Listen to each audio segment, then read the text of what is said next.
10월의 첫째 주일입니다. 추석 연휴 잘 보내셨나요? 네. 11월 1일 날 제7대 담임 목사 취임 예배가 있습니다. 주일날 온라인 코로나19로 인해서 온라인으로 드릴 수가 없어서 11월 1일 주일 3부 예배 때 취임 예배를 드리려고 계획하고 있습니다. 10월 한 달 동안 저희가 대흥교회를 위한 중보기도의 달로 선포합니다. 그래서 10월 한 달 동안 저희가 기도하고 11월 1일 7대 담임 목사 취임 예배와 함께 새 출발을 하도록 그렇게 하겠습니다. 그리고 이성배 목사님도 이제 10월, 11월, 12월 3개월 동안 개척을 준비하고 그리고 개척하시게 됩니다. 아마 이번 주에 교회 대형 침례교회 집사님들 가정에 이 우편이 발송이 될 거예요. 이 우편에는 이성배 목사님의 더 나은 교회에 대한 기도 제목 그리고 자원봉사 카드가 들어있어요.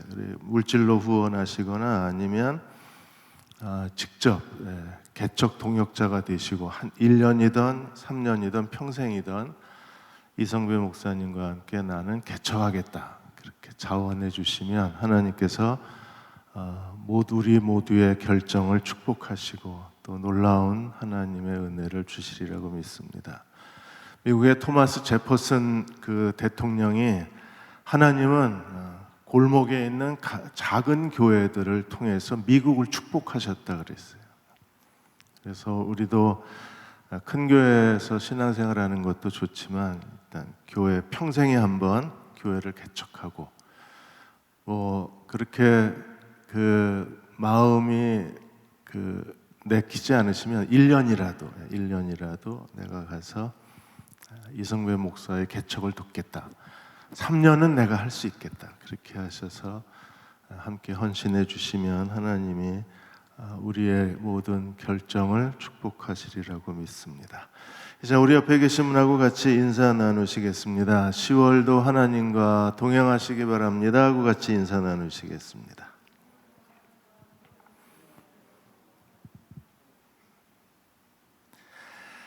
오늘 호세아 2장 두 번째 말씀입니다. 내가 벌을 주리라는 말씀을 같이 나누겠습니다.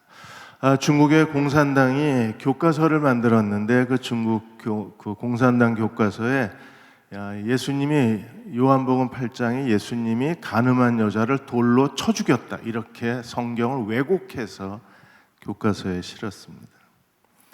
가늠하다 현장에 잡힌 여자를 군중이 데려오고 군중이 그 여자를 돌로 쳐 죽이고 싶어 했는데 예수님 말씀하시기를 죄가 없는 자가 돌로 이 여자를 쳐라. 그래서 군중들이 다 떠나자 예수님이 나도 죄인이다. 그러나 흠없는 사람이 율법을 지켜야 된다면 율법은 죽은 것이다. 그리고 예수님이 그 가늠한 여자를 돌로 쳐 죽였다는 거예요.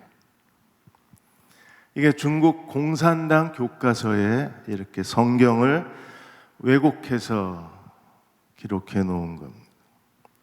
중국에 있는 캐톨릭 신자 기독교인들이 집단으로 반발하고 있는 거예요. 역사를 왜곡하고 성경을 왜곡하고 진리를 거짓으로 바꾸는 이런 모든 일들에 대해서 기독교인들이 힘들어하고 있다고 했습니다.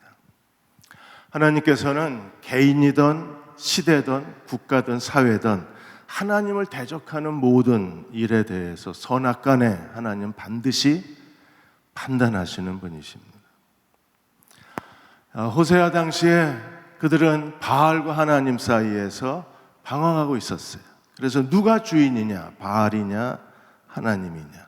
이미 9세기경에 하나님은 엘리야 선지자를 통해서 바알이냐, 하나님이냐를 이스라엘 백성에게 질문을 하셨어요.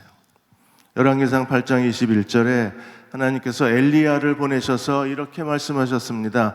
너희가 어느 때까지 둘 사이에서 머뭇하려느냐. 머뭇하려 한다는 그 히브리어의 단어 파사흐라는 단어는 쩔뚝거린다는 뜻입니다. 바알과 하나님 사이에서 이스라엘은 절뚝거리고 있어요. 제대로 걷지를 못하고 있었습니다. 그래서 하나님 묻습니다. 어느 때까지 너희가 둘 사이에서 머뭇머뭇하려느냐. 여호와가 만일 하나님이면 그를 따르고 바알이 만일 하나님이면 그를 따르라. 그런데 백성들이 어떻게 했어요? 한마디도 대답을 안 했어요. 한마디도. 그리고 24절에 엘리야가 제안했습니다. 그 갈멜산에 바알과 아세라 선지자 850명과 여호와의 종 엘리야가 대결을 벌여요. 그리고 말하기를 너희는 너희의 신의 이름을 부르라. 나는 여호와의 이름을 부르리니 불로 응답하시는 그가 하나님이시라. 이제 백성들이 뭐라 그랬어요? 그게 좋다. 하나님이 불로 응답하셨지만 그러나 이스라엘 백성은 하나님께 돌아오진 않았습니다. 불로 응답하시는 분이 하나님이시다. 하나님이 불로 응답하셨습니다. 그런데 하나님께 돌아오진 않았습니다. 오늘 호세아를 통해서 하나님께서 모두 세 가지를 말씀하셨어요. 첫째로 내가 빼앗으리라. 2장 8절에서 10절까지 하나님께서 내가 다 도로 찾겠다, 빼앗겠다고 말씀하셨어요. 하나님이 2장 8절에 그들에게 무엇을 주셨습니까? 곡식과 새 포도주와 기름은 내가 그들에게 준 거죠. 곡식과 새 포도주와 기름, 가나안 땅에서 생산하는 기본적인 농산물들입니다. 가나안 땅의 대표적 농산물이에요. 근데 하나님이 매년 곡식과 새 포도주와 기름, 올리브 기름을 하나님께서 이스라엘에게 주셨어요. 그리고 그들이 바알에게 바친 바알 신전을 치장하고 바알 신전 신상을 만들 때 쓴 바알을 위해서 은과금. 은과금은 가나안 땅에서 생산되지 않습니다. 은과금은 수입품이에요. 그래서 하나님 뭐라고 그러셨어요?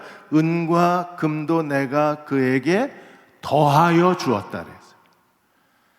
곡식과 새 포도주와 기름은 그 땅에서 하나님이 그들에게 주셨고, 은과 금은 그 땅에서 생산이 되지 않으니까 하나님께서 수입품으로 하나님이 그들에게 더하여 주셨다 그랬어요. 그런데 그들은요, 하나님이 이렇게 주셨음에도 불구하고 이스라엘은 알지를 못했습니다. 가장 큰 문제가 이스라엘이 하나님이 그들에게 살아가는 데 필요한 모든 것을 그들에게 주시고 하나님이 그들을 풍요롭게 하시고 그들에게 복을 주셨는데도 불구하고 그들이 하나님이 주신 걸 알지 못하고 그들은 뭐라고 생각했어요? 2장 5절에 바알이 우리에게 주었다고 생각을 한 거예요. 이번 추석 명절에 만일에 부모가 자기 아들한테 굉장히 좋은 그 옷을 한 벌 사줬습니다. 그리고 이제 집에 손님이 왔는데 그 아들놈이 하는 말이, 야, 너 이 좋은 옷 어디서 났냐? 아버지가 사줬는데 이 아이가 말하기를 옆집 아저씨가 사줬어요. 이러면 어떻게 됩니까? 하나님이 주셨는데 이스라엘은요, 바알이 주었다고 생각하고 바알을 경배한 거예요. 하나님이 어떻게 하실까요? 2장 9절에 도로 다 찾겠다 그랬어요. 하나님이 주신 것을 알지 못하면 하나님이 도로 다 찾으시는 거예요. 이스라엘이 하나님께로 돌아오지 않으면 하나님이 이스라엘에게 주신 것을 도로 다 찾으시겠다는 겁니다.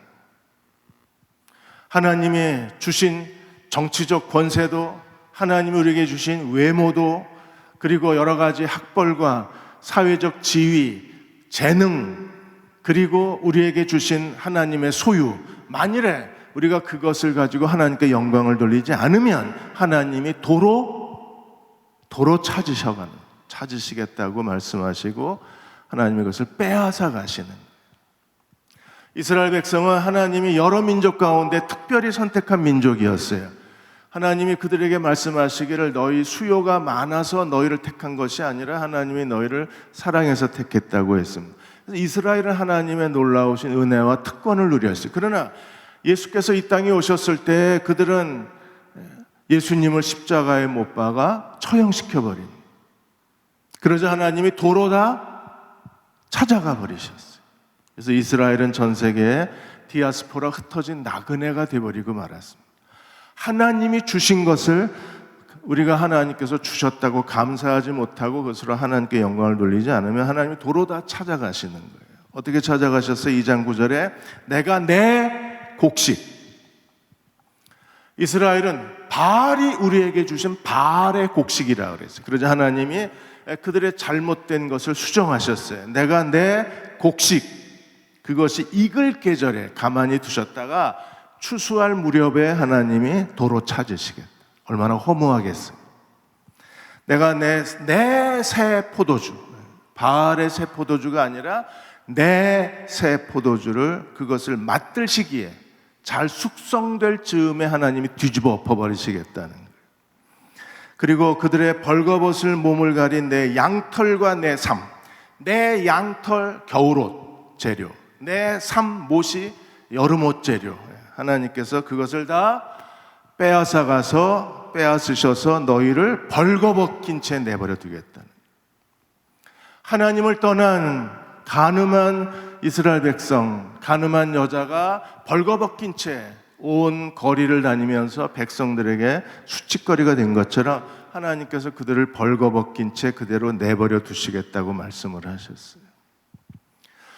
오늘 우리는 이렇게 어려운 시절에 더욱 하나님 앞에 엎드려야 합니다. 만일에 하나님께서 우리에게 주신 것을 다시 되찾아가 버리신다면 우리에게는 실패와 굶주림만 남아있는 거예요.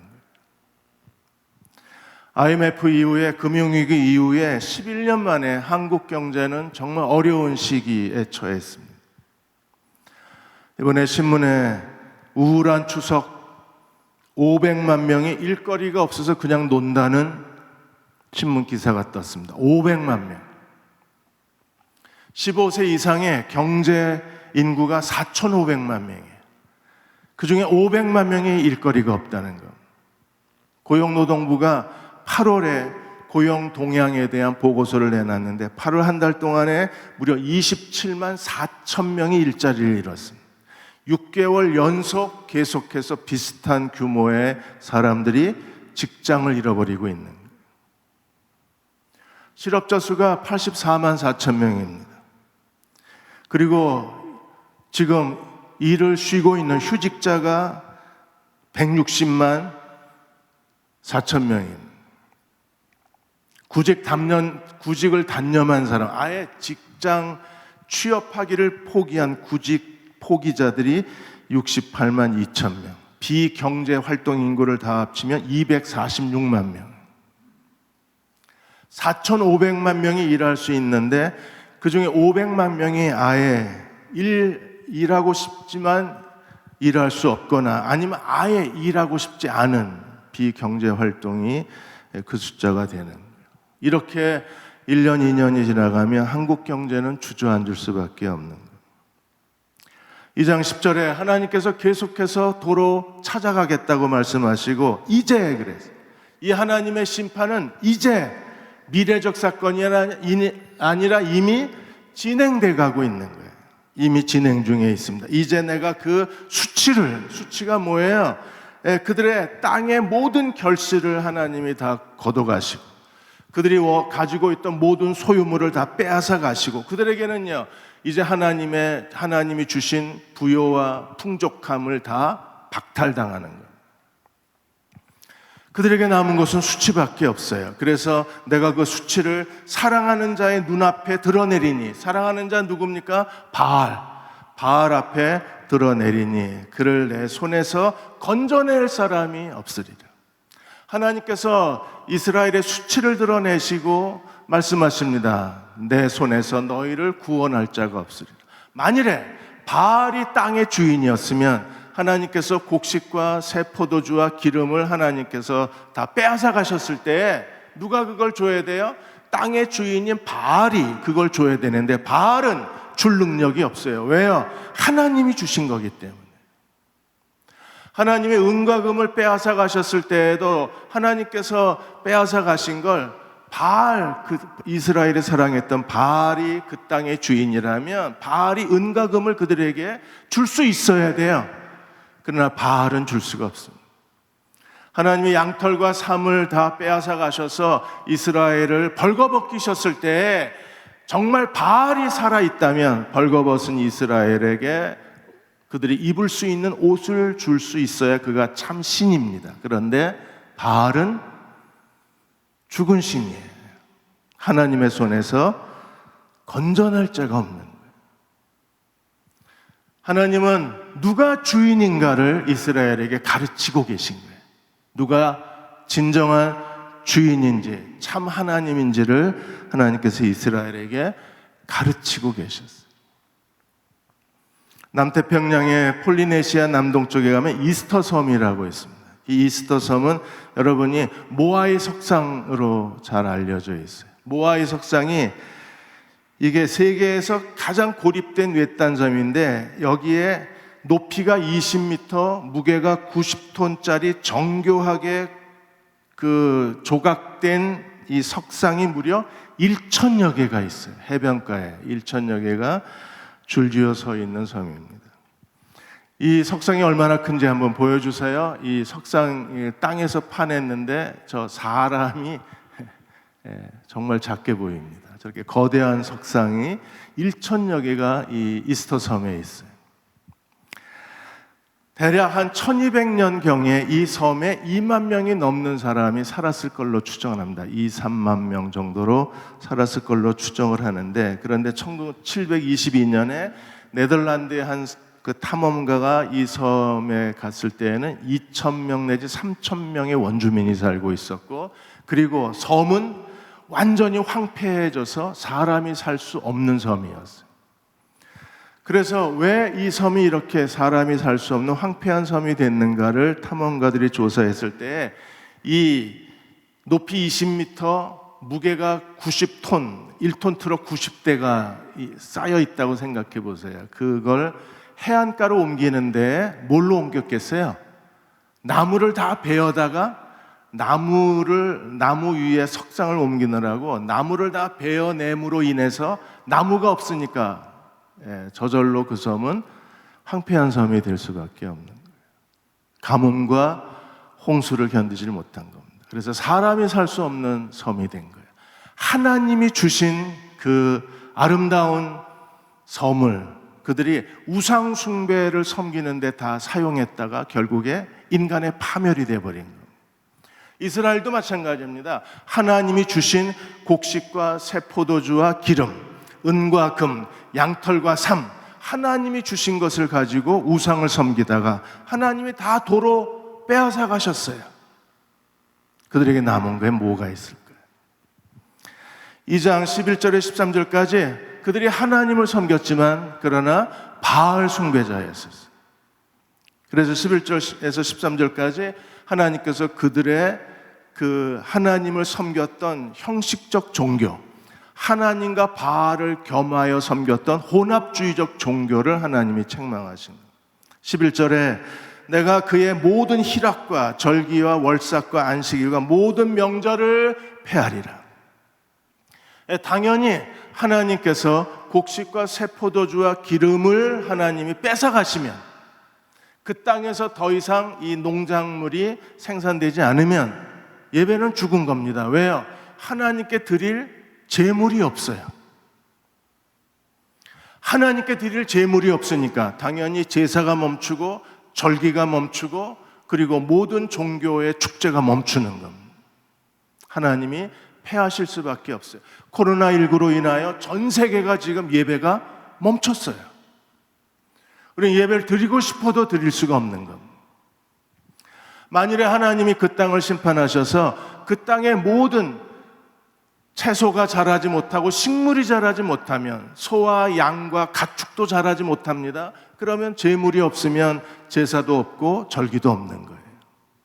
절기가 없으면 기쁨도 없습니다. 그래서 그들의 모든 희락도 하나님이 다 폐해버리시고 그들의 하나님께 드려진 모든 절기, 월삭은 매달 첫날 10월 1일, 11월 1일 날 매달 첫째 날 하나님께 드리는 제사를 월삭이라고 그래요. 그래서 월삭, 안식일, 모든 명절, 이스라엘 백성은 유월절과 무교절, 77절, 오순절, 그리고 초막절을 3대 절기를 의무적으로 하나님의 성전에서 지켜야 하는데 이 모든 절기가 다 멈춰버린 거예요. 하나님이 멈추신 가장 큰 이유는 어디 있을까요? 하나님이 12절에 이렇게 말씀하셨습니다. 이는 전에 이르기를 이것은 나를 사랑하는 자들이 내게 준 값이라. 하나님이 멈춘 가장 큰 이유가 어디 있어요? 하나님이 주신 것을 가지고 이스라엘은 뭐라 그랬습니까? 내가 사랑하는 바알이 내게 준 것이라고. 그들은 하나님이 주신 것, 누가 주인인가를 그들은 완전히 착각을 한 거예요. 누가 주인인가를 모르는 무지 상태에 빠진 거예요. 하나님이 주셨는데 바알이 줬다고 생각한 거예요. 그래서 내가 사랑하는 자가 내게 준 값이라 하며 그 포도나무와 무화과 나무를 거칠게 하여 수풀이 되게 하며 들짐승에게 먹게 하리라. 무화과 나무, 포도나무는요, 번영의 상징입니다. 부여의 상징이에요. 하나님이 그 사람을 복을 주셨다고 말할 때 이스라엘 백성은 상징적으로 포도나무와 무화과 나무가 잘 큰다, 포도나무와 무화과 나무 아래서 편하다, 이렇게 표현을 했어요. 포도나무와 무화과 나무가 번성하면 하나님이 복 주신 사람으로 인정을 한 거예요. 열왕기상 4장 25절에 하나님이 솔로몬 시대에 얼마나 축복하셨는가를 상징적으로 이렇게 설명합니다. 솔로몬이 사는 동안에 유다와 이스라엘이 단에서부터 브엘셀바에 이르기까지 각기 포도나무 아래와 무화과 나무 아래에서 평안히 살았더라. 이게 축복의 상징이에요. 하나님이 10월 한 달 동안 대형 침례교회 모든 교우들을 포도나무와 무화과 나무 아래에서 평안히 살게 하시기를 축원합니다. 하나님이 축복을 받았다는 거예요. 그런데 하나님이 어떻게 하셨어요? 하나님이 주신 것을 그들이 바알이 줬다고 생각했을 때 하나님이 이 포도나무와 무화과 나무를 어떻게 하셨습니까? 가시덤불과 그리고 들짐승에게 내어주신 거예요. 과수원이 가시덤불로 뒤덮여버렸습니다. 거칠게 했다 그랬어요. 사람이 들어가서 과일을 따먹을 수가 없습니다. 사람이 들어가지 못하니까 어떻게 됐어요? 들짐승의 먹이터가 돼버린 거예요. 하나님께 대한 예배가 멈추고, 우리가 안식일이 멈추고, 절기가 멈추고, 그로 인해서 하나님이 주신 축복이 포도나무와 무화과 나무가 가시덤불과 들짐승의 놀이터가 되어버린 거예요. 하나님이 그렇게 하신 가장 큰 이유가 어디 있습니까? 13절에 바알 숭배 때문에 그렇습니다. 그가 귀걸이와 폐물로 장식하고 그가 사랑하는 자를 따라가서 나를 잊어버리고. 이스라엘이 하나님을 예배한다고 말했는데 실제로 하나님을 예배한 게 아니라 바알을 예배한 거예요. 그래서 바알 숭배에 두 가지가 있어요. 하나는 금 귀걸이와 그 다음에 폐물로 장식하고, 이 금 귀걸이와 폐물은 바알 숭배자의 표식입니다. 치장물. 그래서 사람들이 그 사람의 그 귀걸이하고 장식물을 보면 저 사람이 바알 숭배자인지 여호와 숭배자인지를 알 수 있었어요. 또 하나가 그들이 향을 피웠습니다. 잊어버리고 향을 살라 바알을 섬긴. 산당에서 그들은 제물을 태워서 향을 피워드렸는데 하나님 앞에 제물을 태워서 향을 올려드리는 건 여호와의 제사도 마찬가지. 그런데 그들이 제물을 태워서 하나님께 향을 드린 게 아니라 바알에게 바친 거예요. 지금 예배를 드리고 있는데 이 예배가 다 지금 교회에 앉아서 예배를 드립니다. 근데 이 예배가 하나님께 드리는 예배 맞습니까? 하나님께 예배 드리고 있다고 믿으십니까? 근데 어떤 사람은 여기 앉아서 예배 드리는데 하나님을 예배하는 게 아니라 자기 자신을 예배할 수도 있어요. 내가 사랑하는 자 바알을 예배하고 있다고 생각하는 거예요. 그래서 이러한 종교 혼합주의에 대해서 하나님께서 뭐라고 말씀하셨어요? 바알을 섬긴 날수대로, 바알을 섬긴 기간대로 내가 그들에게 벌을 주리라. 이스라엘이 하나님을 떠났을 때 첫 번째 하나님의 징계는 뭐였어요? 내가 다 빼앗아 가겠다.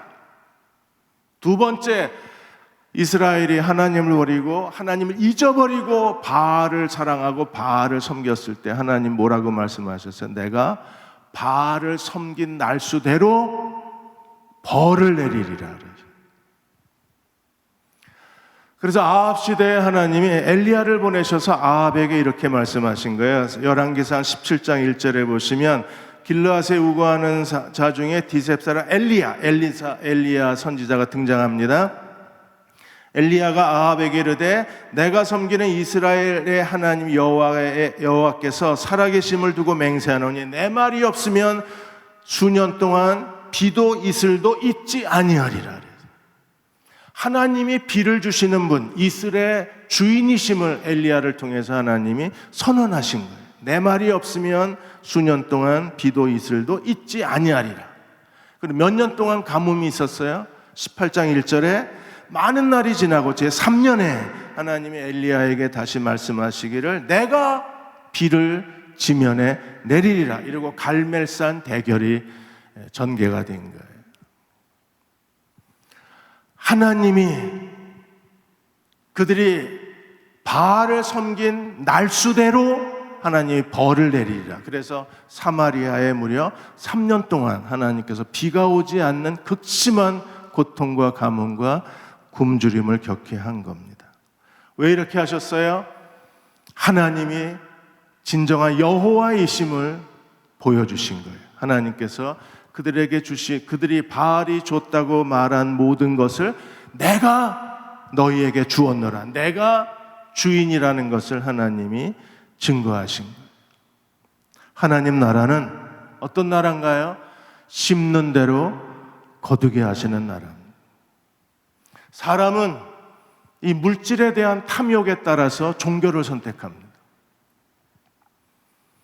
하나님을 섬기는 이유도 하나님이냐 바알이냐 그들이 둘 사이에서 머뭇거린 이유가 어디 있어요? 그들이 바알이 그들에게 원하는 것을 준다고 생각했기 때문에 그들이 바알을 버리지 못한 거예요. 복음이면 충분합니다라는 책에서 곽희문 선교사가 케냐 쓰레기 마을 고로고초에서 아이들을 위한 사역을 했어요. 이 고로고초 마을에서 아이들을 위한 유치원, 그다음에 길거리 아이들을 위한 그 공동체, 청각 장애를 가진 아이들을 위해서 찬양 드럼 찬양팀을 조직하고 거기서 사역을 하셨는데, 워낙 이 곽희문 선교사는 잘 나가던 입시학원 원장이었어요. 굉장히 돈을 잘 벌었던 사람입니다.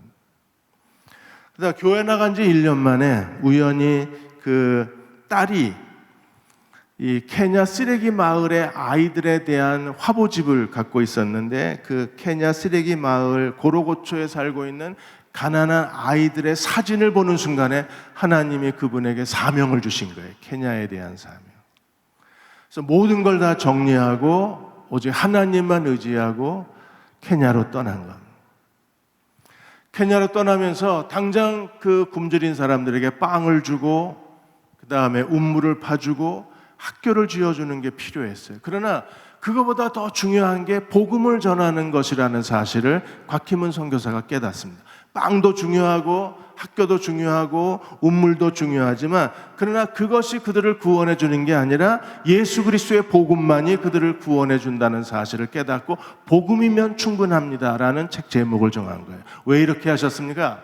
그 케냐에 엔뇨 로드라는 작은 마을이 하나 있었는데, 이 마을에 외국인 기독교 선교사가 들어와서 거기 학교를 지어주고 운물을 파주고 매일 빵을 나눠줬어요.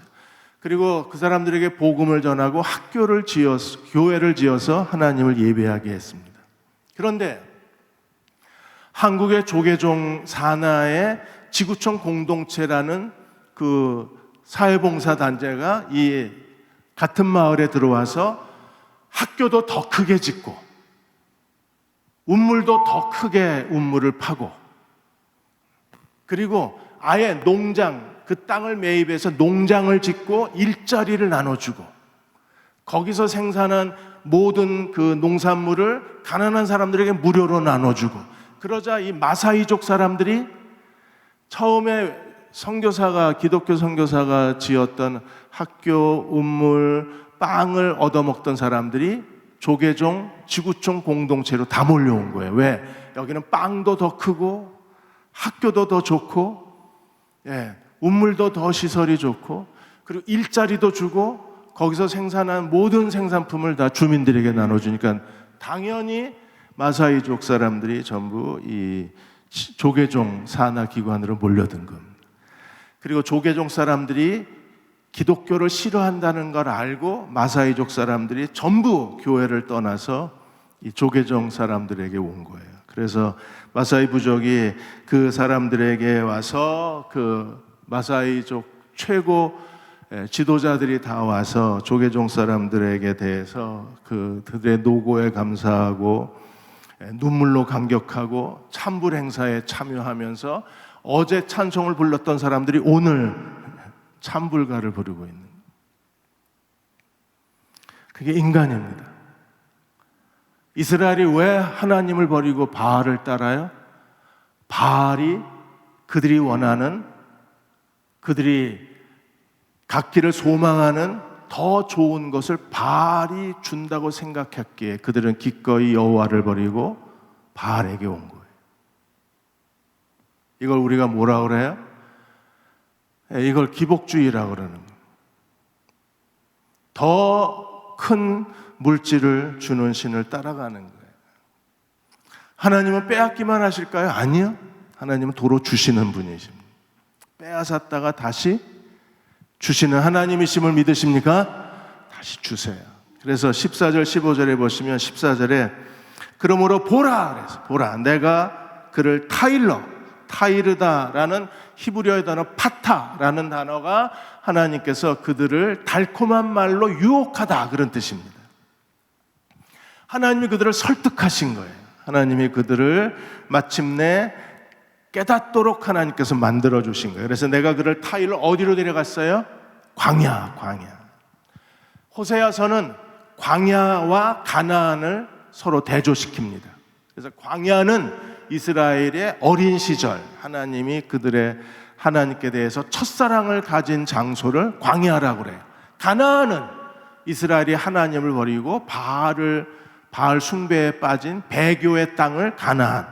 광야는 그들이 처음 하나님을 사랑하고 하나님께 순종했던 땅을 광야라고 말해요. 거친들. 그래서 하나님이 그들을 다시 어디로 데려가세요? 거친들로 데려가세요. 때로 우리에게 시련과 어려움이 있고 좌절과 힘든 시간이 있는 이유는 어디 있습니까? 하나님이 우리를 어디로 데려가시는 거예요? 거친들로 데려가시는 거예요. 거친들. 광야로 데려가시는 겁니다. 광야에 들어가셔서 하나님이 처음 하시는 게 뭐예요? 말로 우리를 위로하시는 하나님이시다. 말로 위로하시는 하나님. 하나님 우리를 광야로 데려가실 때 우리는 기뻐해야 합니다. 왜 우리가 기뻐해야 합니까? 하나님이 우리의 모든 우상을 버리고 하나님께 합당치 않은 것들을 다 버리고 순수하게 진실하게 하나님께로 우리를 돌이키시는 하나님의 은혜의 손길이기 때문에 하나님이 우리에게 고난을 주실 때 기뻐해야 합니다. 제일 먼저 하나님이 우리를 말로 위로해 주시는 거예요. 말로 위로한다는 것은요, 마음으로 설득해 주시는 거예요. 깨닫게 하시는 겁니다. 그래서 우리가 하나님께로 돌아가도록 만들어 주시는 거예요. 예레미야 2장 2절에 광야에 대해서 이렇게 말했습니다. 가서 예루살렘의 귀에 외쳐라. 여호와께서 이같이 말씀하시기를 내가 너를 위하여 내 청년의 때와 인애와 내 신혼 때의 사랑을 기억하노니. 그 신혼 때가 언제예요? 씨를 뿌리지 못하는 땅 광야에서 나를 따랐습니다. 광야는 하나님과 이스라엘의 신혼의 시기입니다. 그래서 광야로 돌아가는 것은 다시 신혼의 첫사랑을 회복시켜 주는 거예요.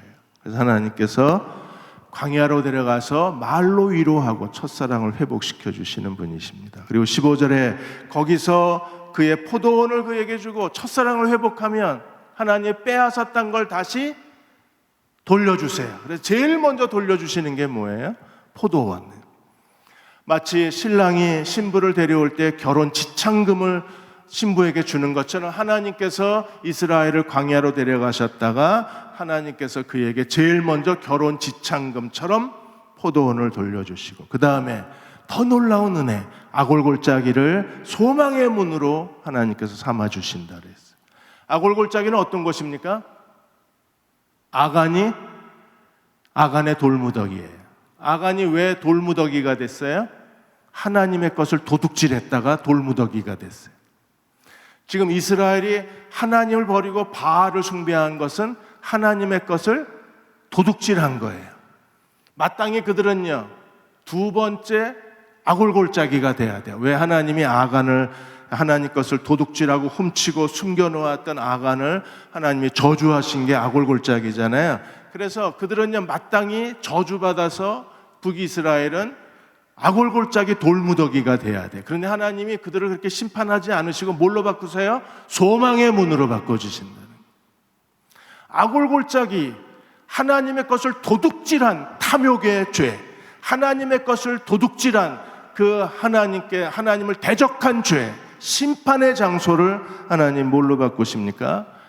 회복의 장소로 바꾸어 주셔서 소망의 문으로 삼아 주시겠다는 거예요. 더 이상 이제 하나님의 저주는 없어요. 삼아주리니 그 다음에 어떻게 됩니까? 그가 거기서 응대하기를 응대하다, 응답했습니다. 이스라엘이 응답하기를. 어떻게 응답하게 돼요? 어렸을 때와 애굽 땅에서 올라오던 날, 첫사랑, 신혼의 때처럼 그들이 하나님을 사랑하는 자로 완전히 회복되게 하시는 게 하나님의 은혜입니다. 하나님 이렇게 회복해 주시기를 주의 이름으로 축원합니다. 어렸을 때처럼, 이제 막 출애굽했을 때처럼, 예레미야 2장 2절에 말한 것처럼 신혼 때처럼, 신혼의 그 첫사랑 때처럼 하나님 우리를 회복시켜 주시는 게 거친들의 은혜예요. 광야의 은혜입니다. 왜 이렇게 힘들게 하시나? 하나님 사랑 때문에 힘들게 하십니다. 우리가 하나님의 사랑을 깨닫고 돌아가면 하나님께서 아골골짜기를 뭘로 만들어 주세요? 소망의 문으로. 하나님은 주시고 더 주시고 더 주시기를 원하신 하나님이십니다. 작년 8월인가 그 뉴욕 모자이크 교회에서 이용규 선교사, 몽골의 이용규 선교사를 초청해서 집회를 가졌습니다. 이용규 선교사는 서울대학교에서 중국사를 공부하고 하버드 대학에서 그 중동 지역 이슬람에 대해서 공부하시고 그분이 그 박사학위 한 다음에 이제 몽골에 선교사로 들어갔습니다. 몽골 국제대학교의 부총장을 지내셨다가 최근에는 인도네시아의 국제대학의 설립자로 지금 대학을 운영하고 있는데, 첫날 집회에서 그가 떠남 창세기 12장에 아브라함이 갈 바를 알지 못하고 떠났다는 말씀을 통해서 큰 은혜를 주셨습니다. 이용규 선교사님도 그동안에 결혼하고 나서 12번 이사를 했어요. 지금 인도네시아어를 공부하고 있는데 이분이 10번째 배우는 언어랍니다. 아내가 이렇게 고백했습니다. 부모가 돈이 없어서 참 감사하다고. 부모가 돈이 없는데 왜 감사해요? 하나님만 의지할 수 있어서 감사. 몽골을 떠날 때 이분은 오직 하나님만 의지하고 떠났어요. 하나님의 공급하심, 하나님께서 분명히 공급해 주신다, 채워 주신다를 믿고 몽골로 떠나서 몽골 국제대학교를 세우고 거기서 부총장을 지내시면서 몽골에서 이제 어느 정도 안정이 되니까 하나님께서 떠나라. 어디로 갈까요? 그냥 떠나라. 하나님은 어디로 가라고 보여주시고 가라는 게 아니라 떠나라. 보여주시 않고 떠나라. 그게 믿음이라고 가르쳐 주신 거예요. 그리고 떠나면 가야 할 곳을 보여주시는데 이번에 인도네시아로 간 겁니다. 그분들은 항상 하나님만 의지했습니다. 이용규 선교사 이렇게 말합니다. 우리에게 주시는 하나님, 우리의 필요한 것을 항상 주시는, 나는 하나님이 주신 것만 가지고 살겠다. 그 믿음을 가지고 몽골에 가고 인도네시아 갔는데 지금까지 하나님은 우리가 구하는 것과 생각하는 것에 더 넘치도록 채워주신 하나님이라 그랬어요. 이게 광야의 사람들의 고백입니다. 하나님은 우리를 채워주시는 분이십니다. 그 하나님을 의지하고 10월 한 달 동안 주님과 동행하는 믿음의 종들이 되시기를 주의 이름으로 축원합니다. 우리에겐 단 하나의 소원이 있습니다. 주의 십자가 사랑으로 나의 교회를 사랑하게 해 주옵소서. 교회를 향한 우리의 희생, 포기, 가난과 고난, 죽음조차 우리를 막을 수 없음을 주님이 아십니다. 하나님께서 대흥 침례교회를 이 땅에 희망으로 세워주시고 부흥의 날이 임하도록 우리를 사용하여 주옵소서. 지난 몇 년 동안 우리를 거친 들에서 훈련해 주신 것을 감사드립니다. 거친 들에서 우리를 설득해 주신 것을 감사드립니다. 이제 우리에게 포도원을 되돌려 주시고 소망의 문을 열어 주시고 애굽 땅에서 올라오던 처음 신혼의 때처럼 하나님을 더 뜨겁게 사랑하는 주의 교회가 되게 해 주옵소서. 지금 우리를 죄에서 구원하신 우리 주 예수 그리스도의 은혜와 하나님 아버지의 극하신 사랑하심과 성령의 위로하고 도우신 은혜가 10월의 첫째 주일 예배 드리고 돌아가는 모든 교우와 가정과 자녀들과 이 민족과 이 땅의 모든 교회 위에, 그리고 코로나19로 인하여 고통당하는 우리 이웃들 위에 지금부터 영원히 함께 하시기를 간절히 축원하옵나이다. 아멘.